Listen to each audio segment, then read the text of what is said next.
Morning, all. All right, just two teams left to go in the team history series. Calgary today and San Jose upcoming as well, probably tomorrow. The Calgary Flames, I also have included some Atlanta Flames stuff in here. Not a lot. Most of the history of the Flames that's on this board is going to be of the Calgary variety. And of course, I'm wearing this jersey and hat combination because apparently the reverse retro is going to be a black version of this with the white C on it, and it's probably going to look very, very nice. So that being said, the Calgary Flames have had an interesting run in recent years, right? They've been very, very good a couple of times, including this past season, as well as 2018, 2019. And it's about getting over that hump in the playoffs. Their one Stanley Cup, of course, being in 1989. Their all-time points leader is Jarome Iginla, to the surprise of no one on that one. 1,219 games played, 525 goals, 570 assists for 1,095 points.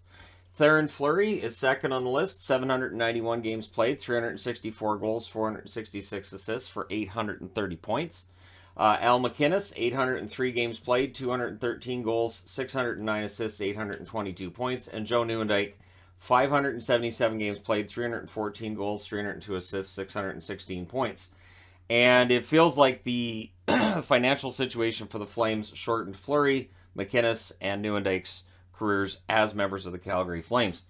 Johnny Goudreau, who of course just left as a free agent, 602 games played, 210 goals, 399 assists, 609 points. So before he left, he made sure he was above a point per game in his history as a member of the Flames. Gary Suter, who of course I mixed up with Ryan Suter many, many times and probably will again at some point. Gary Suter, 617 games played, 128 goals, 436 assists, 564 points. I just mean there's times where I'm doing reviews or talking about Ryan Suter and I may say Gary by accident because I grew up watching Gary Suter. Kent Nilsson in 425 games with the Flames, 229 goals, 333 assists, 562 points. That's with both Atlanta and Calgary. Same with Guy Chouinard, 514 games played, 193 goals, 336 assists for 529 points. Guy Chouinard, a guy who had 50 goals plus, and then it just didn't pan out after that for him. He wasn't in the league that much longer after that. I haven't done a career video on Guy Chouinard. I've thought about it. I just haven't done one. Mark Giordano, 949 games played, 143 goals, 366 assists for 509 points. And Gary Roberts rounds out the top 10, 585 games played, 257 goals, 248 assists, 505 points. So it is a really strong top 10. There are a number of guys in that top 10 that were with that Stanley Cup winner in 1989. That was a very impressive Calgary Flames team. Their all-time wins leader is Mika Kiprusoff with 305 wins. Second on the list is Mike Vernon, who was with that Stanley Cup winning team in 89. He had 262 wins. Dan Bouchard, 168 wins. That's Atlanta and Calgary. Reggie Lemelin, I believe both Atlanta and Calgary as well, 144 games. Phil Muir, completely in Atlanta. I don't think he played in Calgary. Pretty sure he didn't. 76 games for Phil Muir. Retired numbers, they're pretty stingy on retired numbers in Calgary. Lanny McDonald, number 9. Jarome Iginla, number 12. Mike Vernon, number 30. There are others that have been honored members of the team, and, you know, these are your honorees and forever a Flame, but they didn't retire the numbers of all of those players. Now, if we look at playoffs since 2000, there's been a lot of hit and miss for the Calgary Flames. And of course, they get to the Stanley Cup final the first time they made the playoffs after 2000. This is the year that Mika Kiprusoff comes in, and yeah, that was an amazing year. They get all the way to the final. They get to Game 7 before losing against the Tampa Bay Lightning. 2006, they get back to the playoffs after the 05 playoffs don't happen because of the lockout, but they lost in the first round in 06 to Anaheim in 7. 2007, they lose in the first round against Detroit in 6.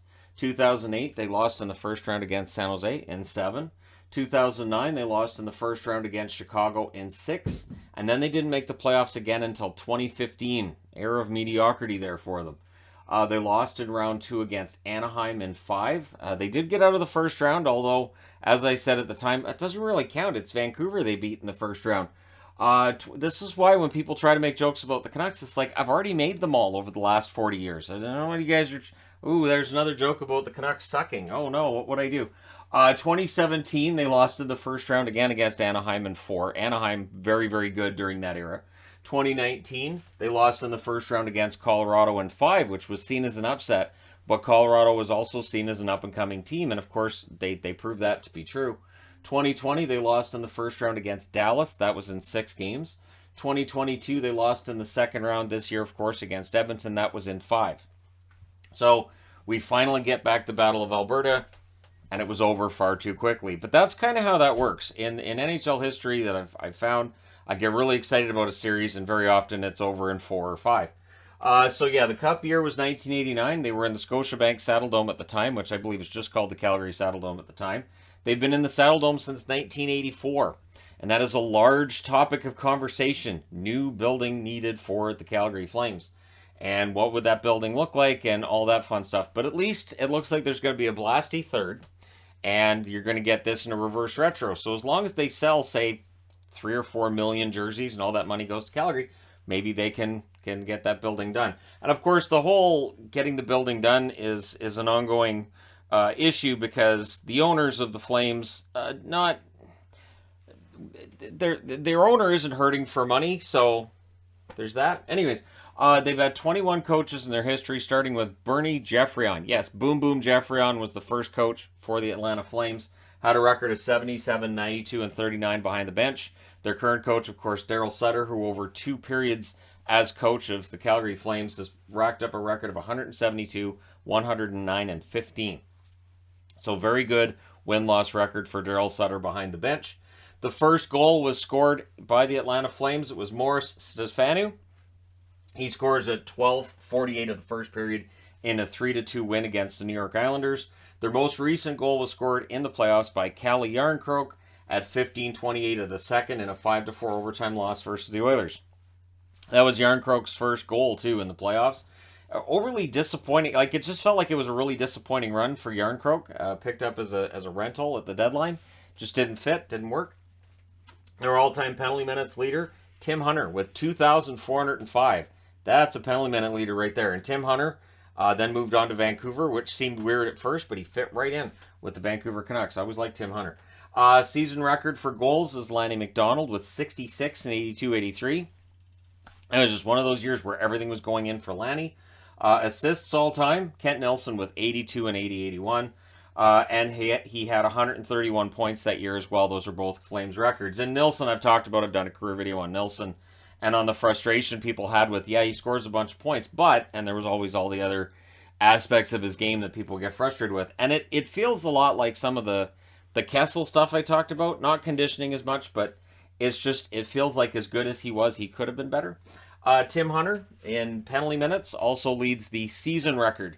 Holds the season record, I should say, for the Flames. 375 penalty minutes in 88-89. He knew what he was there for. He performed that role well. Wins in a season, Mika Kiprasov with the record in 08-09 had 45 wins. I did the Kiprasov career video not that long ago. And overworking Kiprasov was a problem for the Flames. Though, I mean, you know, when your first year you drag a team to the Stanley Cup final, team is going to have a lot of faith in you. So when we get into the draft side of things, this is where it's interesting. There have been a lot of players who have been drafted in the first round by the Flames, either Atlanta or Calgary, who didn't play 100 games. But they've had some really good late draft picks as well. Starting with the number 117 in 1984, Brett Hull. So, not bad. And I mean, it's not like, I mean, drafted 117th overall. It's odd because, you know, it's Bobby's kid. You have to think that with today's scouting, he would have gone higher. But we'll see, you know, I don't know. Maybe he would have. Number 166 in 1987 was Theoren Fleury. Number 180 in 1984 was Gary Suter. Number 104 in 2011 was Johnny Goudreau. Number 181 in 1980 was Håkan Lube. Lube should be on this side of the board. He should be amongst the top 10 all-time scorers. But after winning the Cup, he went home. And I respect that. I respect that he ended up having kind of a short career, and that was by his own design and choosing. Sergei Makarov is drafted 231st overall in I've got 1981 up there, but I'm pretty sure that was 1983. So yeah, Makarov is drafted there, and of course, as I've mentioned with other videos, the Iron Curtain's up at that point. It's seen as kind of a wasted pick if you're drafting a guy out of the Soviet Union. 2008 drafted 114th overall TJ Brody, who's of course still playing. And yeah, so they've had some luck with late draft picks. But then you get into the first round picks that play less than 100 games. 1973 drafted 16th overall Vic Mercredi. I guess it just wasn't his day. If you speak French, sorry. 2 games for Mercredi. Number 17 overall in 1985, Chris Biotti, who ended up playing no games in the NHL. 1986, drafted 16th overall was George Pelowa. He ended up passing away 3 months after the draft in a car accident. So obviously didn't end up playing in an NHL game, and tragic that he ends up passing away so young. Number 19 overall in 1987, Brian Deasley, did not play in the NHL. Number 21 in 1988, Jason Mazzotti ends up playing 62 games in the NHL. Number 19 in 1991 was Nicholas Sundblad, who played 2 games in the NHL. Too bad, great name. Number 18 in 1993 was Jesper Mattsson, who played 0 games in the NHL. Number 6 in 1997 was Daniel Klimchuk, no relation. 19 games played by him. Number 9 in 2000 was Brent Krohn, goaltender, highly thought of, ends up playing a grand total of 1 game in the NHL. Number 24 in 2004, Chris Chucko, ends up playing 2 games in the NHL. Number 26 in 2005, Matt Pelech, who ends up playing 13 games in the NHL. 2006, drafted 26th overall, Leland Irving, played 13 games in the NHL. Drafted 25th overall in 2008, Greg Nemes, who ends up playing 15 games in the NHL. Number 23 in 2009, Tim Erickson. Remember Tim Erickson? 93 games in the NHL. I remember him demanding a trade because he wanted to get that top 6 spot. He only ends up playing 93 games in the NHL. Number 28 in 2013 was Morgan Klimchuk, who played 1 game in the NHL. And number 22 in 2013 was Emile Poirier, who played 8 games in the NHL. So 2013, the most recent. And again, there are players who haven't played 100 games yet, who've been drafted in the first round by the Flames, but have a very good chance of getting there. So I just put the guys up there who likely don't get there.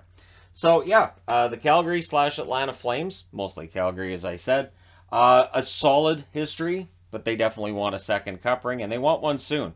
As shown with this summer's moves, they're not messing around. They don't want to become an also-ran. They don't want to go into some kind of a rebuild, because this is a team that hasn't had sustained success throughout the 2000s and the 2010s, and now we're into the 2020s. They want that sustained success.